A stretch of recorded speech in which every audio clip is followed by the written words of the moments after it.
चंडीगढ़ में सिख कैदियों की रिहाई को लेकर हंगामा हुआ। पुलिस ने ड्रोन से आंसू गैस के गोले छोड़े। प्रदर्शनकारी पूर्व सीएम बेअंत सिंह की हत्या के दोषी जगतार सिंह को पैरोल देने की मांग कर रहे हैं। उज्जैन के महाकाल मंदिर में भस्म आरती के दौरान बाबा महाकाल का विशेष पूजन और श्रृंगार किया गया। मंदिर के पट खुलने के बाद पंडित पुजारियों ने गर्भगृह में भगवान की प्रतिमा का विधिवत पूजन किया। बढ़ती महंगाई से आम आदमी की जेब पर दबाव बढ़ गया है। सरसों का तेल 220 रुपया प्रति लीटर के पार पहुंच गया। वहीं मूंगफली और पाम ऑयल भी महंगे हुए हैं। छोटे टैक्स पेयर्स अब 31 दिसंबर तक अघोषित विदेशी संपत्ति की घोषणा कर सकेंगे। सरकार ने इसके लिए नई योजना शुरू की है, जिसमें घोषणा दाखिल करने के लिए 2 व्यापक श्रेणियां तय की गई हैं। जूम कॉल पर एक साथ 900 कर्मचारियों को नौकरी से निकालने वाले भारतीय अमेरिकी सीईओ की खुद की नौकरी चली गई।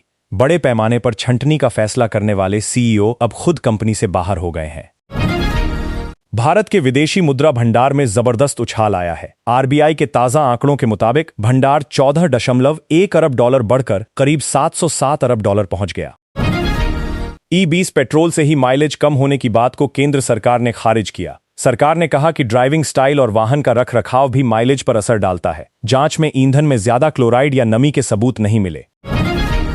झारखंड में जेपीएससी और जेएसएससी अभ्यर्थियों ने आंदोलन तेज करने का ऐलान किया। छात्रों ने 20 अगस्त को सीएम आवास घेरने और मुख्यमंत्री हेमंत सोरेन के इस्तीफे की मांग की है।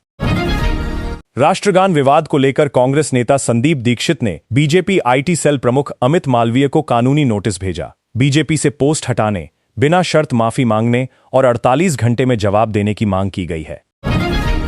बांग्लादेश के प्रधानमंत्री तारिक रहमान ने भारत यात्रा टाल दी। बांग्लादेश ने कहा कि पहले पूर्व पीएम शेख हसीना को वापस भेजा जाए। दोनों देशों के बीच बातचीत के लिए सही माहौल जरूरी है। हरियाणा में बीजेपी के कई जिला अध्यक्षों की छुट्टी हो सकती है। प्रदेशाध्यक्ष डॉ. अर्चना गुप्ता ने संकेत दिए कि संगठन में कुछ बदलाव को लेकर मंथन चल रहा है। सावन के तीसरे सोमवार को लेकर दिल्ली लखनऊ हाईवे पर कांवड़ यात्रा के लिए रूट डायवर्जन किया गया है। भारी वाहनों की नो एंट्री रहेगी और शिव भक्तों के लिए एक लेन से यातायात चलाया जा रहा है। छत्तीसगढ़ में डीआरआई ने बड़ी तस्करी का खुलासा करते हुए 37 किलो सोना और 5000 किलो चांदी जब्त की। पिछले 10 साल में करीब 50 करोड़ रुपए का सोना पकड़ा गया, जिसे बेल्ट, बैग और टिफिन में छिपाकर तस्करी किया जा रहा था। डुकाटी ने नई मॉन्स्टर V2 बाइक भारत में लॉन्च कर दी है। इसमें 890 सीसी का V ट्विन इंजन और 111 हॉर्स पावर की ताकत है, जिसकी शुरुआती कीमत 14 लाख रुपए है। मध्य प्रदेश में दिव्यांग यूडीआईडी कार्ड बनने में औसतन 253 दिन लग रहे हैं। 12,213 आवेदन 6 महीने से ज्यादा समय से पेंडिंग हैं, जिससे दिव्यांगों को परेशानी हो रही है। इंदौर में अब डिजिटल जंगल का रोमांच देखने को मिलेगा। वर्चुअल जू थिएटर में बारिश की बूंदों और सीन के साथ सीट भी हिलेगी।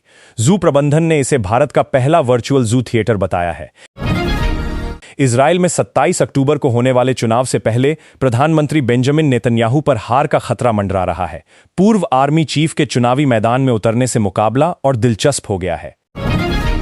नलसार विवाद को लेकर बार काउंसिल ऑफ इंडिया के अध्यक्ष मनन कुमार मिश्रा ने पत्र लिखकर सफाई दी। उन्होंने कहा, छात्रों की भावनाएं आहत हुई हैं तो मैं माफी मांगता हूं। पंजाब के लुधियाना में बीजेपी के स्वतंत्रता दिवस कार्यक्रम का एक वीडियो विवादों में है। मंच पर नेताओं की मौजूदगी में अश्लील डांस का आरोप लगा, जहां एक युवती के साथ युवक फ्लाइंग किस करता नजर आया। बिहार और उत्तराखंड में भारी बारिश का अलर्ट, कई जिलों में बिगड़ा मौसम। बिहार में मानसून एक बार फिर सक्रिय है और मौसम विभाग ने राज्य के 12 जिलों में बारिश का अलर्ट जारी किया है। इनमें 5 जिलों में भारी बारिश होने की चेतावनी दी गई है, जिसके चलते प्रशासन को भी सतर्क रहने के निर्देश दिए गए हैं।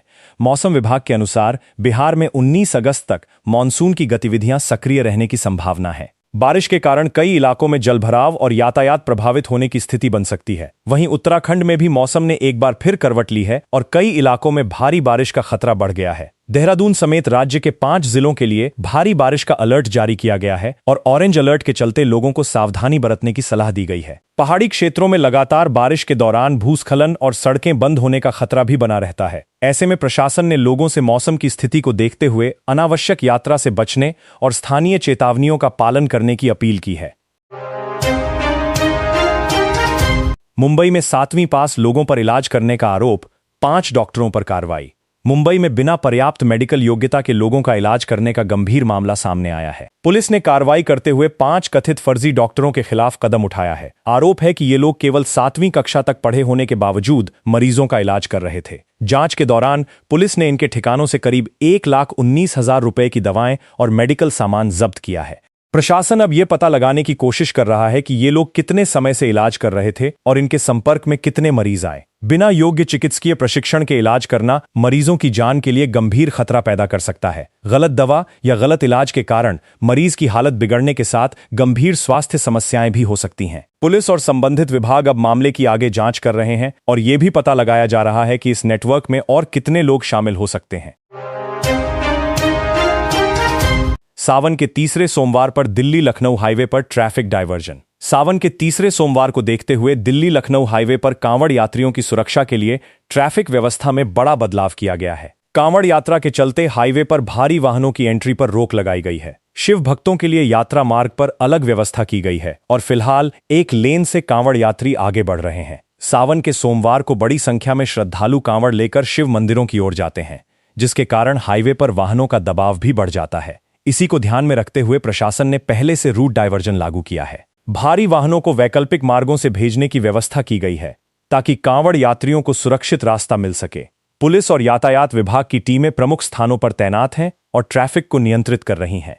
प्रशासन ने वाहन चालकों से अपील की है कि वे यात्रा से पहले रूट की जानकारी लें और डायवर्जन का पालन करें।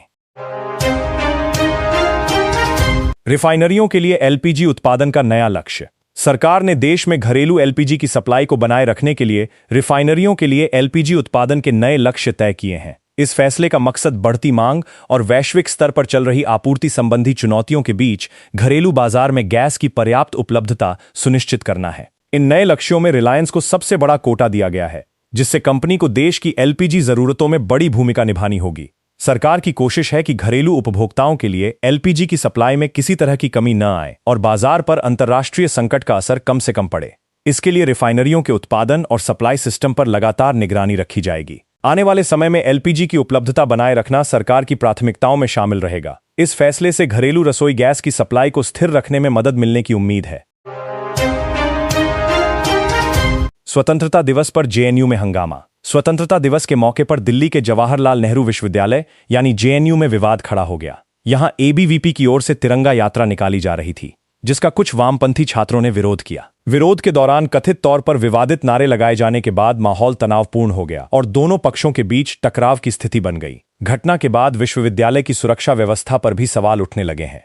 छात्र संगठनों के बीच पहले से चले आ रहे राजनीतिक मतभेदों के बीच स्वतंत्रता दिवस जैसे मौके पर इस तरह का विवाद चर्चा का विषय बन गया है। प्रशासन की ओर से पूरे मामले पर नजर रखी गई और स्थिति को नियंत्रित करने की कोशिश की गई। आवारापन 2 ने बॉक्स ऑफिस पर मचाया धमाल। इमरान हाशमी की फिल्म आवारापन 2 ने रिलीज के बाद बॉक्स ऑफिस पर तेजी से कमाई करते हुए दर्शकों का ध्यान अपनी तरफ खींच लिया है। फिल्म ने महज 2 दिनों में 50 करोड़ रुपए के क्लब में एंट्री कर ली है। फिल्म की कमाई को लेकर सबसे ज्यादा चर्चा इसके शुरुआती प्रदर्शन को लेकर हो रही है, क्योंकि रिलीज के शुरुआती दिनों में ही इसे दर्शकों का अच्छा रिस्पॉन्स मिला है। वर्ल्ड वाइड कलेक्शन की बात करें तो फिल्म ने बुधवार तक करीब 90 करोड़ रुपए का कारोबार करने का दावा किया है। इमरान हाशमी की लोकप्रियता और फिल्म के एक्शन तथा इमोशनल कंटेंट को इसकी कमाई की बड़ी वजह माना जा रहा है। अगर इसी रफ्तार से फिल्म की कमाई जारी रहती है तो आने वाले दिनों में इसके कलेक्शन में और बड़ा उछाल देखने को मिल सकता है। पंजाब में पेट्रोल पंप और प्रॉपर्टी के रास्तों को लेकर नए नियम। पंजाब सरकार के लोक निर्माण विभाग यानी पीडब्ल्यूडी ने पेट्रोल पंप और दूसरी प्रॉपर्टी के लिए सड़क से मिलने वाले रास्तों को लेकर नए नियम लागू किए हैं। अब सड़क से किसी प्रॉपर्टी तक पहुंचने के लिए रास्ता बनाने या उसका इस्तेमाल करने के लिए निर्धारित नियमों और फीस का पालन करना होगा। पीडब्ल्यूडी ने इसके लिए अलग अलग मामलों के अनुसार फीस भी तय की है, ताकि सड़क से जुड़ी एंट्री और एग्जिट व्यवस्था को नियंत्रित किया जा सके। सबसे बड़ी बात यह है कि बिना जरूरी एनओसी के पेट्रोल पंप चलाने पर भारी कार्रवाई की जाएगी। नियमों का उल्लंघन करने वाले पेट्रोल पंप संचालकों पर 10 लाख रुपए तक का जुर्माना लगाया जा सकता है। सरकार का कहना है कि इन नियमों का उद्देश्य सड़कों पर अनधिकृत कट और रास्तों को नियंत्रित करना और यातायात व्यवस्था को सुरक्षित बनाना है। अब पेट्रोल पंप और अन्य व्यावसायिक प्रॉपर्टी संचालकों को नए नियमों के अनुसार अपनी व्यवस्था सुनिश्चित करनी होगी। दक्षिणी लेबनान में इजरायली हमले में 11 लोगों की मौत। दक्षिणी लेबनान में इजरायली हमले के बाद हालात एक बार फिर बेहद तनावपूर्ण हो गए हैं। रिपोर्ट के मुताबिक इस हमले में 11 लोगों की मौत हुई है, जबकि 19 लोग घायल बताए जा रहे हैं। हमले के बाद इलाके में तनाव बढ़ गया है और दोनों पक्षों के बीच टकराव को लेकर चिंता और गहरी हो गई है। इजरायल के प्रधानमंत्री बेंजामिन नेतन्याहू ने हिजबुल्लाह पर गंभीर आरोप लगाते हुए कहा कि संगठन अपने ही नागरिकों को मानव ढाल के रूप में इस्तेमाल कर रहा है। इजरायल का दावा है कि हिजबुल्लाह की गतिविधियों के कारण आम नागरिक भी संघर्ष के बीच फंस रहे हैं। दूसरी तरफ दक्षिणी लेबनान में लगातार हो रही सैन्य कार्रवाई से नागरिकों की सुरक्षा को लेकर सवाल उठ रहे हैं। इस हमले के बाद क्षेत्र में तनाव और बढ़ने की आशंका है और अंतर्राष्ट्रीय स्तर पर भी हालात पर नजर रखी जा रही है। तालिबान के काबुल कब्जे के 5 साल बदली अफगानिस्तान की तस्वीर। अफगानिस्तान की राजधानी काबुल पर तालिबान के कब्जे को 5 साल पूरे हो गए हैं और इन वर्षों में देश की तस्वीर काफी बदल गई है। तालिबान ने पूरे अफगानिस्तान पर अपना नियंत्रण मजबूत किया है और देश की अर्थव्यवस्था में कुछ सुधार के संकेत भी दिखाई दिए हैं। हालांकि आर्थिक स्थिति में सुधार के बावजूद तालिबान के शासन को लेकर कई गंभीर सवाल लगातार बने हुए हैं। सबसे बड़ा मुद्दा महिलाओं के अधिकार और उनकी आजादी को लेकर है, जिन पर कई तरह की पाबंदियां लगाई गई हैं। महिलाओं की शिक्षा, रोजगार और सार्वजनिक जीवन में भागीदारी पर लगाए गए प्रतिबंधों की अंतर्राष्ट्रीय स्तर पर आलोचना होती रही है। इसके अलावा मीडिया और प्रेस की स्वतंत्रता पर भी पाबंदियां बढ़ी हैं, जिससे अफगानिस्तान में अभिव्यक्ति की आजादी को लेकर चिंता बनी हुई है। यानी 5 साल बाद तालिबान ने जहां सत्ता और प्रशासन पर अपनी पकड़ मजबूत की है, वहीं मानवाधिकार और नागरिक स्वतंत्रता के सवाल आज भी उसके सामने बड़ी चुनौती बने हुए हैं।